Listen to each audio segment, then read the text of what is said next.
Hello, I'm Robin Feathers, and welcome to Refreshments with Robin. This is the inaugural episode, and I've got my beverage here, and we're going to kick it off in just 1 second. You do not want to miss this episode. It's going to be a good one.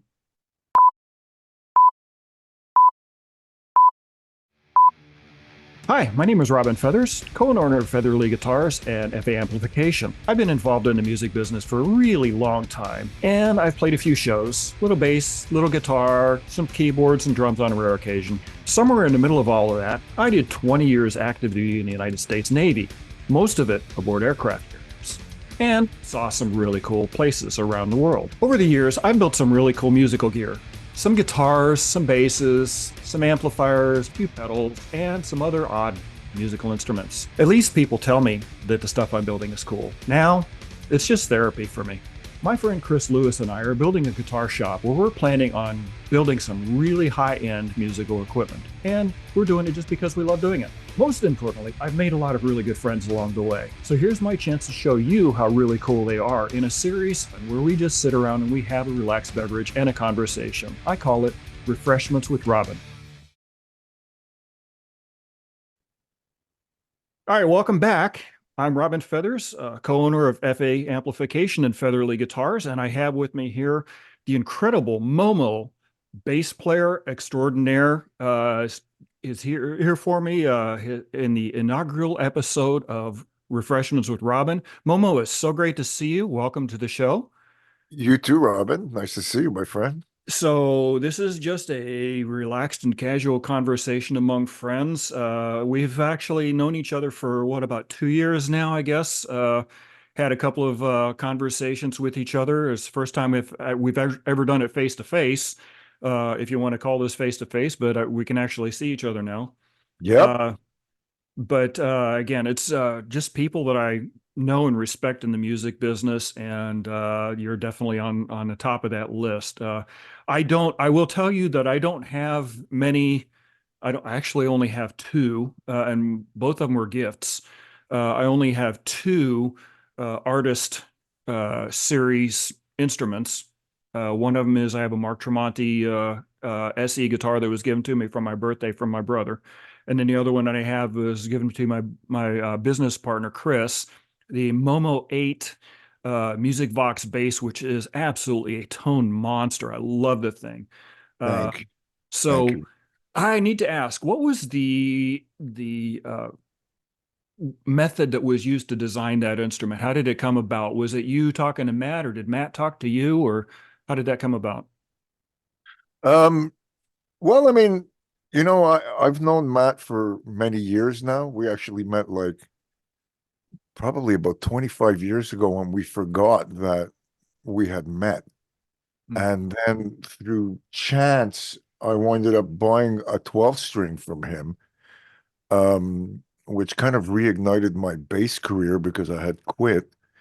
And then I did a quitting video playing that bass, and I got like 150,000 views on my Facebook, like overnight kind of thing. And then it was like, whoa, you know what I mean? Maybe I need to keep doing this. And one thing led to another. My relationship with him expanded. Hmm. Music Vox has been making 12 string basses since the 90s. Yeah, And I thought that an eight string would be a very interesting thing for him to add to the scenario. yeah, And he very kindly let me get involved in making that happen. yeah, So, you know, it, it's rare that you find a company that will let you get involved and do the things you want. But I have like deep trust and deep friendship with the man called Matt Eichen, who is an yeah, absolutely beautiful man that yeah. I would do anything for. So, If you could put in the good word for me, I would love to have him on the show because as a guitar builder myself, I've been building guitars for shoot 45 years, something like that, something ridiculous. I would love to actually sit down and pick his brain. And this is my second eight string bass. I built my first one back in the 80s when I was working for Wayne Charvel. He's the one that I did my apprenticeship with him with back in the 80s. And that thing was a bit of a monster, but I've this again, this is my second 8 string bass. Now Chris is into 12 string basses. He's got a couple of the Music Box 12 string basses, and I can't play those things to save my life. I don't know how you go about playing one of those things, but um, yeah, they're pretty incredible sounding instruments. Yeah, it's I think the difference between an 8 and a 12, I mean, besides the extra string, is really, how you're going to attack it, you know what I mean? Yeah. And how you're going to play it, you know what I mean? Now Like, you did an interview I saw a little bit of with Billy Sheehan at one point, and you reached back behind you, and there was a 12 string bass hanging on the wall behind you, and you reached back and strummed the thing, and what sounded like a harp coming off that thing. It didn't sound like you had it tuned to octaves like you normally did, or like they oh, normally do. But how did you have that one tuned? Just out of curiosity. well, sometimes I just sit there and I just tune things till my ears actually say, damn, I like this thing. And it was Yeah, one of those moments, you know what I yeah. mean? Hmm. So yeah, it was a very strange tuning. Could have been something like E, D, E, and G maybe. Yeah. Or I do really strange tunings. I like putting guitar strings on basses as Mhm. well. You know what I mean? I have one bass that I've tuned with baritone strings that I put on it that I like to tune E, E, E, and G, Yeah. or E, E, E, B, excuse me. And then what happens is it's like, when you hit a 12 string, so you got your three strings and they're about that far, but this is like about this far for three E's in a row. Yeah. So when you get the strum down, you really there's a long throw. Yeah. You know what I mean? And you're getting this big fat ass E chord Yeah. that is just happening on those three strings. And then you have the B over there to kind of give you some other alterations, which I really enjoy. Yeah. So Yeah. it's I look, I love multiple string instruments Yeah. are my thing. Yeah. Um, I'm getting ready right now. As a matter of fact, I'm coming out with a course. I'm hooked up with well, Matt's involved. Yeah.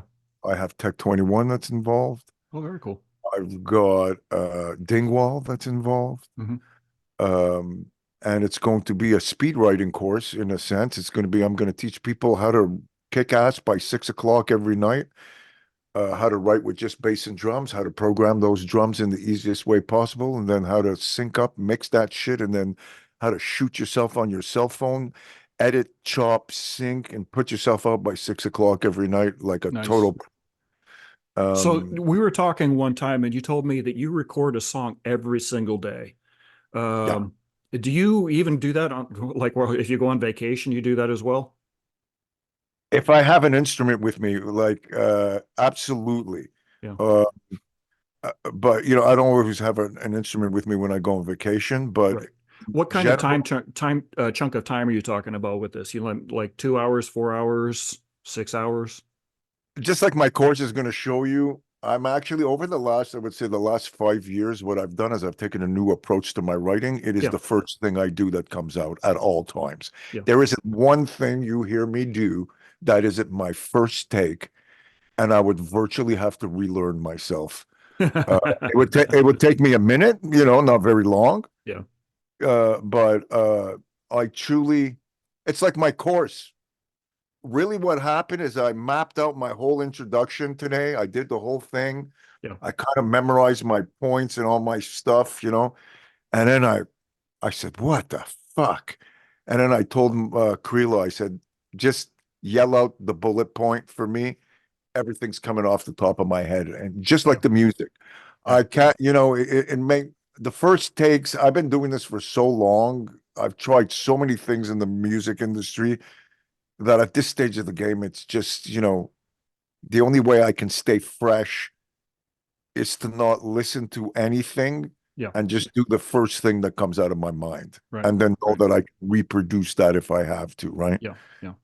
That's the best thing for me, and Right. and I think a lot of people can stand to actually learn from that because when you have too many options and you have too many constraints of what could be and what shouldn't be, then you ain't making it happen.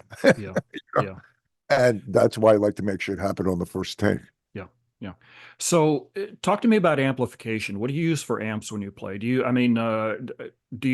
go direct a lot, or do you have amps that you use on a regular basis? Well, if I use amps, when I use amps, recently I've been, really going direct, but I do like using amps. I'm an Ampeg SVT guy, Yeah. and I'm an Orange AD 200 guy as well. Mhm. But my direct drive of choice would have to be I'm on a Tech 21 mode right now, big time. Nice. Yeah. I have every Tech 21 pedal that there is almost. Oh, very cool. I have a board that is full of them, and I stack them. I play them individually, so I can get six different sounds, individual sounds at once, or combine them and get different ones. And this is another thing that really helps me move really fast, right? Yeah. Yeah. I can get variations in different styles. You tune one that's got more distortion. You make one that's cleaner. You make one that's sound more like a B15, and you make one sound like fucking Lemmy is knocking at your front door. You know what I Yeah. mean? So I love direct recording. For me is the future, Yeah. especially when it comes to writing. I'm used to doing soundtracks and movie soundtracks and Right. game music, right? So when you want to operate, plug and play, my friend, Yeah. straight into your computer is where I like to be right So now. yeah, I'm doing a lot of that myself right now. I've been getting pretty heavily involved with impulse response, Yep. especially for guitar stuff. You really can't beat it. Yeah. And one of my go-to for basses is the Ampeg SVT, of course, because you that thing is just monstrous sounding. So yeah, I use that and I cheat a little bit. I have a preamp that I built for myself, which is based on a Fender amp. It's just a little box about yay big. It has a, NOS Sub Mini 6021 tube in it, and it's Oh my yeah. my preamp going into a um, AMT CT100 impulse response box with the SVT in it, and that's my bass sound. Oh, I like AMT. I think they're a pretty interesting company, that Yeah, company. yeah, It's yeah, well, there's nothing wrong with mixing and matching, right? right. Like, impulse responses are fantastic. Hmm. Uh, the thing I actually like about the Tech 21 stuff, without getting all crazy and picking all your different potential impulse responses, there's a little button over there that just says speaker sim. Yeah. You turn it on, you turn it off. Hmm. Man, the days of, again, I'm into bang, Yeah. and really an impulse response, if you actually think about it, is basically an EQ, you know what I mean, per Yeah. se.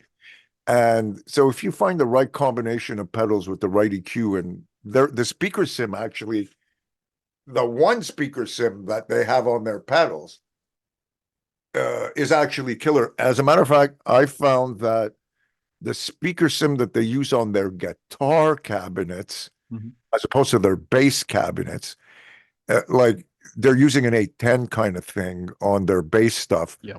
but on their guitars, they're using like a 12-inch Yeah. kind of speaker, whether it's a 412 or a 112. But what happens is when you use that on with a bass Yeah. and other pedals in front of it, Hmm. there's something that happens. It's not Yeah. as boomy and it becomes like super fucking tight, and I really enjoy it. I also have like an old thing that I've had for like, fuck, I don't know, I've had it for 20 years. It's called a Koch load box. Hmm. Um one of my favorite things, I guess it's like, falls into the department of like those old Palmer rack mount things that Yeah. everybody used Yeah. to use. But it's an attenuator that I can plug into my tube amps. and I like to use guitar amps Yeah. for my bass Mhm. for the distorted part.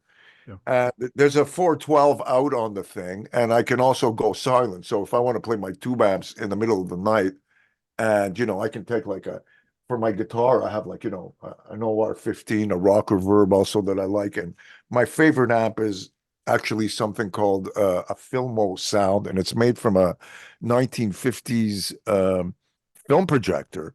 So it's interesting you brought that up because Chris and I are doing a series of amps right now we're calling the single malt amp, and it's based on a 1946 Radiotronic amplifier, and it's like 12 watts, and it's clean until you really push it.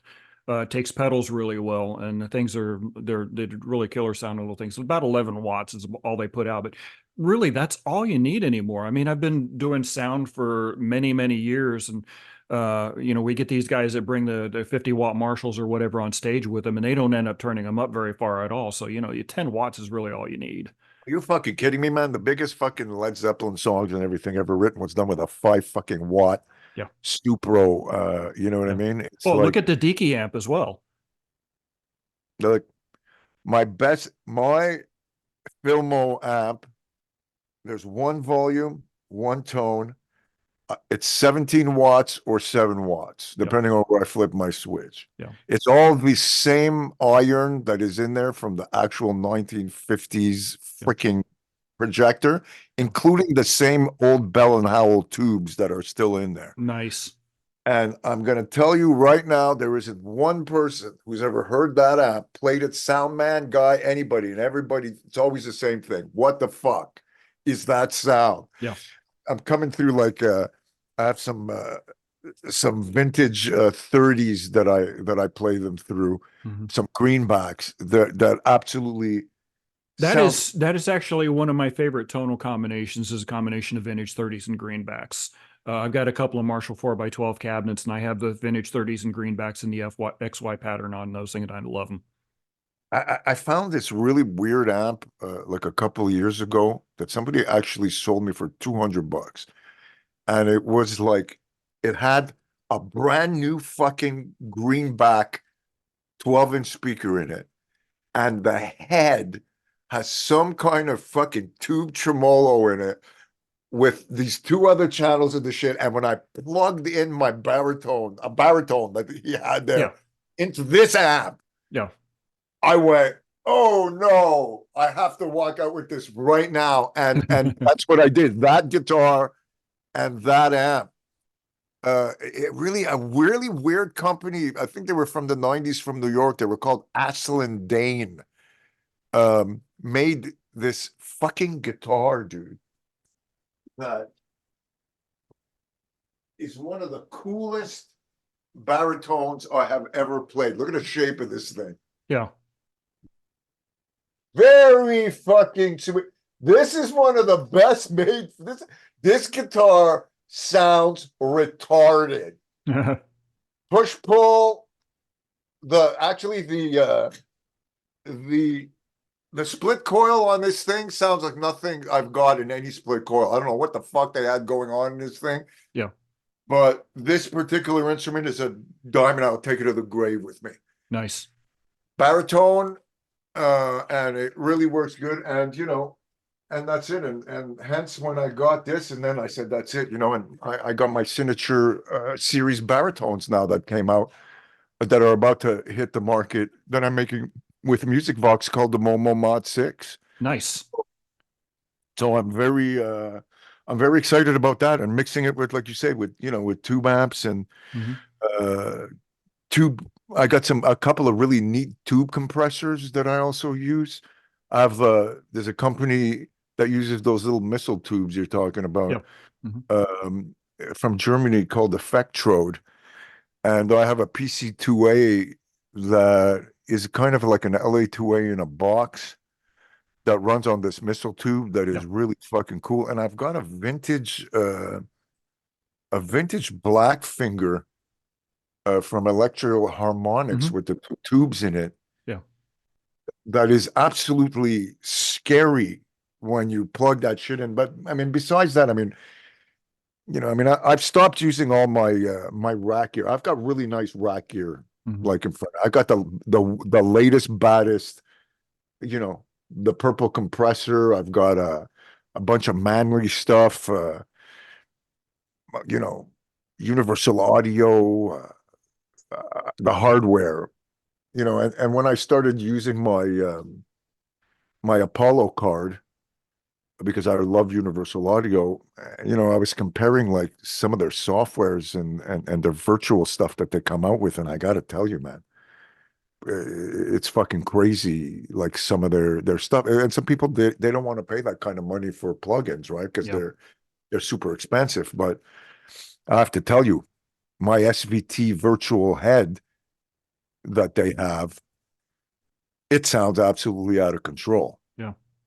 for bass. And actually, I'm going to show people in my course when you hear an SVT virtual head on guitar, Hmm.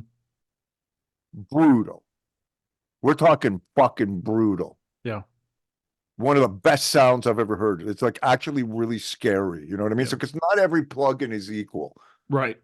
You know what I mean? Like plugins, they've gotten like way better, Yeah. but there is still a difference. Like there's a couple, you know, I've got like a Fuchs train wreck plugin that I really like too, that is really responsive, like to the volume, to the touch. Yeah. Sometimes you can get lucky, and there's some plugins that really respond like a truly real amp. I have an old Right. Fender Deluxe Hmm. 1-2 by Universal Audio that really feels and acts like the real amp, and it's got different microphones that I can, you know, move in and out and bring them, you know, put them Yeah. in and out of phase, do whatever I want. So that sounds really, really neat, you know, but it's really about combination. These days, like I said, I'm all about Tech 21. I Yeah. love the simplicity of plugging in direct and splitting my signal into two at the minimum. You Yeah. know what I mean? What Uh, I found in as far as software is concerned is the more you pay for it, the less useful it is. I was on Pro Tools for a while, and my God, that was so bloody expensive to keep up, and I just didn't get the right kind of sound with it. And I've been using a program called FA Soft N Track as my DAW for years, and I've just gotten some really incredible mixes with that thing. And it's like $69 outright for it for the 64-bit yeah, well, Pro version. Tools, like Pro Tools is just, how shall I put it? I don't want to say it's too complicated. It became an industry standard. Yeah, it is very complicated. Yeah, But there's too many options, yeah, right? And too much proprietary yeah, fucking bullshit going on with it, right? yeah, And you know, it's like anything that falls in that department. In the beginning, when that program and that hardware came out, yeah, right? You got to understand that that was designed for the pros and people who had money, right? This yeah, is going to studios. If you do not have the hardware, the software didn't work, right? And then you know, you had to pay the money for all the plug, Pro right. Tools, you know, they call it Pro Fools where I come Yeah, from, hmm, you know, and you know, I use Logic on a Mac. hmm, Oh man, I just freaking love it. I mean, yeah, it's just tracks, great plugins if I want.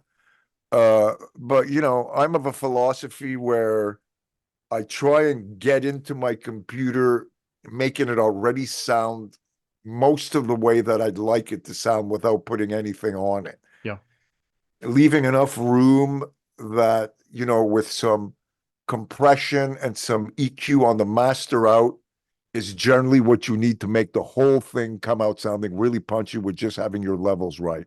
yeah, You know, after that, you know, when you start going fucking nuts, and right now, like my whole course is about never surpassing 5 tracks, including your drums. yeah, Like I'm done with the days of 90 tracks and hmm, a million overlays and let's go left, right, middle. We're quadrupling the guitars and we need fucking 50 vocals with fucking all the octaves and the shit. I'm fucking done with that shit. yeah, hmm, You know what I mean? It's like it's, get their good performance, make it fucking grind.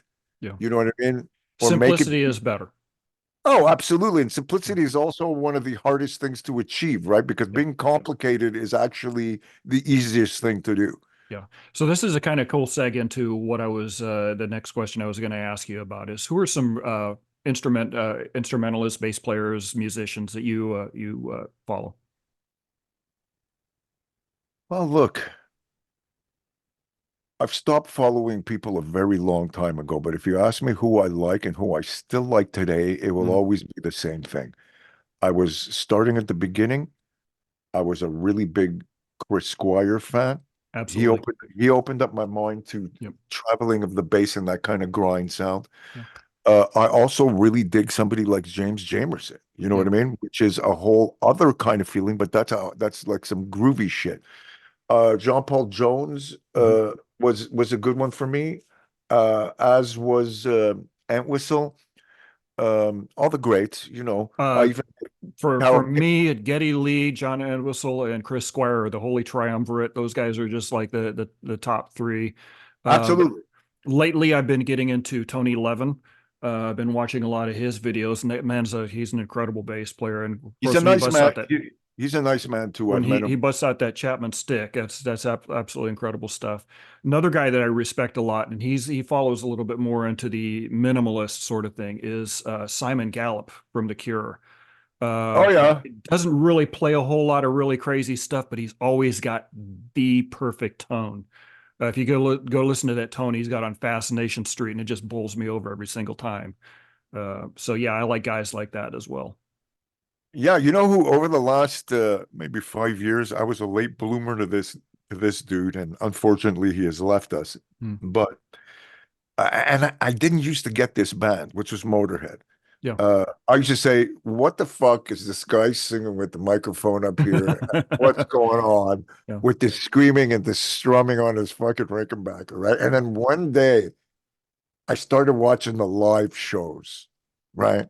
Hmm. And that was when I got it.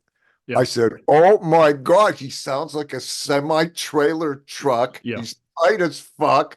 And because I always tell people when you listen to music, you usually hear it as a stereo spectrum.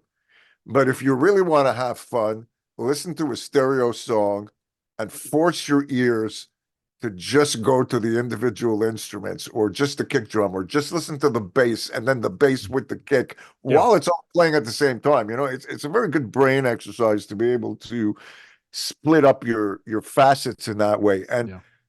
if you just listen to a Motorhead song and all of a sudden you just say, "Let me turn off the guitar for a second," and you realize what's fucking happening there, Yeah. it's fucking brutal, dude. Yeah. So my wife has always accused me of if we're sitting there and we're just idle moment or something like that, and I've got this glazed over look on my face. She says, "What song are you analyzing right now?" I've had this ability to actually think in terms of, like, you know how like player pianos work, where you have that roll going through there and you have little Yep. holes in it. So it's like for me, it's like step mode on a drum machine, to where I can individually analyze one step, what is happening in all the instruments. You have your guitar up here, your bass here, and your drums here. I see everything in terms of of a series of steps.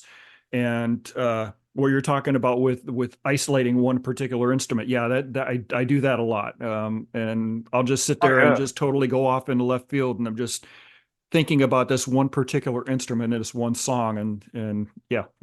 Well, when you're able to pay attention to detail to that level, Yeah. right? Like my Mhm. wife, who we've been together for 40 years now, Yeah. we have the same thing because we're also into visuals and Yeah. 3D, right? And, Mhm. and graphics and all kinds of things. So the same thing happens there when I've done so much 3D mixed with audio that I can walk down the street and I can look at somebody and all of a sudden I can see the back of their head without actually being behind them. And I could feel the way they're going to turn and what axis they're on. Yeah. And when you've done that much chopping, like I've done so many interviews and I've also chopped so many vocals and Mhm. conversations in my life that when I hear somebody talk, I already know. Like when I'm editing vocals, I can take like a 2 hour conversation, and just like I told you, I do music in one take. Yeah. When I edit through that shit, Mhm. I do it in real time. This is gone. This is gone. Bring this together. Boom, boom, boom. And I make even people who fucking sound like not so smart Mhm. sound way smarter than they really are by rearranging their conversation in a fucking interview and shit, and they will never know it. So you And need to edit this interview and make me sound a little bit smarter. no, you actually sound no, no, you sound really good. There's other people that are Yeah, you're not one yeah, of those guys. So no, you're fantastic, and we've got a lot in common when it comes to look. You're a logistic guy. mm, Anybody who can build an instrument from scratch and look at a piece of wood and know that he's going to cut it, finish it, sand it, make it work electronically, etc. This amazes me exactly like somebody who can take a pencil and draw something that looks like a real picture yeah, because they see the shadows and they see all that stuff. But when I see that, to me is true talent.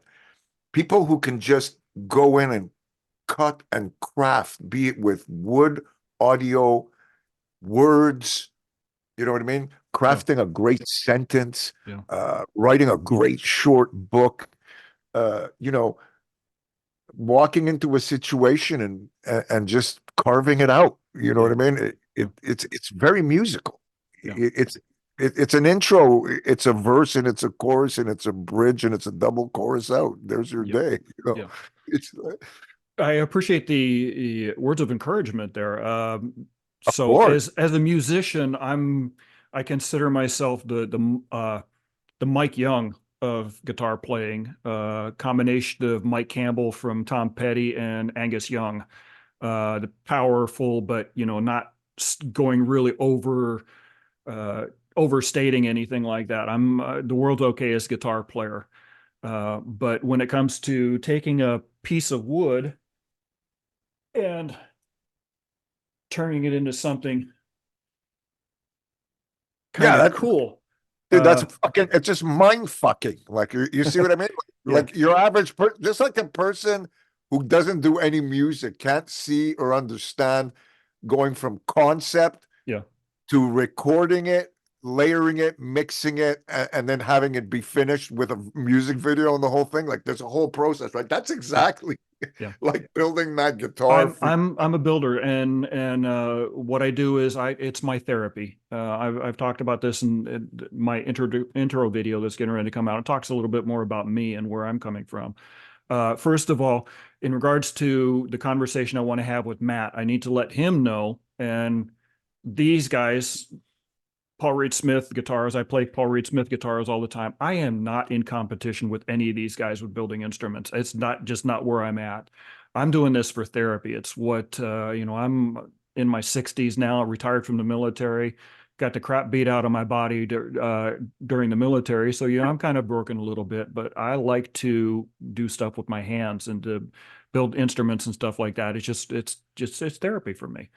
Oh, I Uh, totally get it. I totally get so it. When you hit that age too, right? You're at yeah, a certain point, and that Matt is like that too, right? yeah, Is Matt's in competition with nobody right, because he only does this for one reason only, and that's to make other people happy. yeah, This has nothing to do with anything yeah. to do with him. I have watched him do things for people Mm. and stuff that is mind fucking. And Yeah. nobody would ever do what he does the way he does it. I'm not even talking about building now.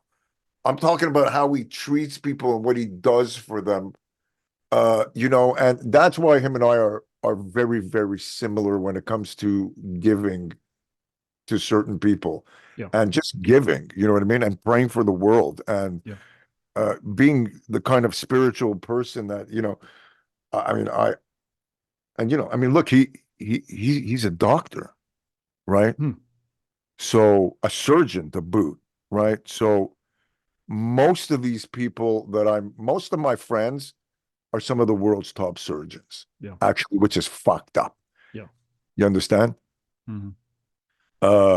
So I get along with doctors, I get along with people, scientists, and people who build things because we can relate about life and the commitment that it takes to be one of those people. Because being serious for me is the most fun you're ever going to have. Yeah. And a lot of people think that being serious is just being too serious and that we must be missing out on something. Yeah. because we should be out hanging out, drinking beers in the clubs or running out and doing shit. And honestly, I get that. I never do that. I don't Yeah. have to. I got no time to do that shit. You know why? Because I'm self-driven, right? Yeah. I only do what I feel like doing at all times Yeah. because that's what happens. Like that's it. Like I'm 63 now, right? Yeah. Like Krila, she just turned 58, right? Yeah. She Yeah. looks like a fucking kid. Yeah. Still, you can't even tell. I mean, Yeah. she's fucking pushing Oh, 60. this She looks this she is gorgeous. She is absolutely beautiful fucking woman. fucked up, man. I wake up every morning next to her and I just say, what the fuck is going on here? Yeah. It's So there's beautiful. a good buddy of mine over in England that threw out a term a while back that I use all the time. And it's I'm no longer trying to impress anybody with my looks. I'm past my sell by date. Yeah, but I mean, look, when you're done with the personal competition, right? Yeah. And you're done with trying to prove to anybody else but Life gets more yourself. fun. Dude, that's all. Yeah. Because otherwise you would never be able to do this. Because when people get older, they figure, oh, I'm gonna go fucking down the hill now. Yeah. But other people say they're gonna go, this is my time to go up, and they feel because you look fucking great. No, You know what I thank mean? you. I look at myself and I go, what happened? No, no, no, no, dude. I could see everything. I have a dear friend of mine who passed away last year, Hmm. who was actually Matt's teacher when he was in school, and he died at 104 years old. Yeah. This Wow. man was a war hero in the Second World War. Mhm. The Queen made him a fucking coin with his face on it. Hmm. He was a pro speed shooter, a sculptor, and he ran Harvard for 15 years, and he was a top virologist in the world. Wow. And I used to get together with him and his wife every Sunday, and we'd get dressed up like cowboys, and we would talk. And it was like we reminded them of us at their age. You know what I mean? Yeah. Um, and I always remember when I was talking to him one day, and he goes, I have this conversation. He's telling me about some of the shit he did in the past, and he says, "Oh, it was always so easy to meet people back then. Yeah. We'd go drinking our cocktails, and I'm hanging out with first he goes with the 007. I go the 007. He goes, Sean Connery. He goes, oh, absolutely, all the time, and then the Rat Pack, and he's going, oh, I says, you're hanging out with Sinatra and shit? He goes, yeah. And then he switches subjects. This is where shit gets fucked. He goes, yeah, me and Albert this, me and Albert that. I go, Albert, he, I go, Einstein? He goes, yeah. He says, I'm in a book with him and we're friends. Uh, that's when my brain just went, you can tell me that Elvis Presley. You tell me that you know some of these big names, but when you say the word Einstein to me, that's when shit gets fucked up and Yeah. twisted. Yeah. Because that doesn't even seem real, right? You grow up, you're going to school, you see this fucking Einstein guy and the relativity and all that fucking shit in the encyclopedias, and here's a guy fucking telling me all this stuff like nonchalant. Yeah. He doesn't even want to talk about it. So, yeah, man. And I had asked him, what is the key to your longevity? Mhm. And he said, never stop making plans in your head. Yeah. Always make plans. And that's why what you're doing right now, by building, by following your dreams, because you have more time and more experience to do so, Mm. this is the this is the real dream. This is what keeps you going because you never see the end. Yeah. It's always a new potential creation, meaning, and that means life. Yeah. It's not the end of life. It's Right. more life. You know what I mean? Right. Well, we're And about out of time here. The clocker says we got about a minute left. I would love to continue this conversation. It's been a pleasure having you on the show. And if you you haven't too, brother. seen it, check out the Momo Zone on YouTube. It is bitchin' beyond belief. Thank you very much. Robin Feathers here and Refreshments with Robin. Take it easy. We'll see you next time. Rock and roll, man.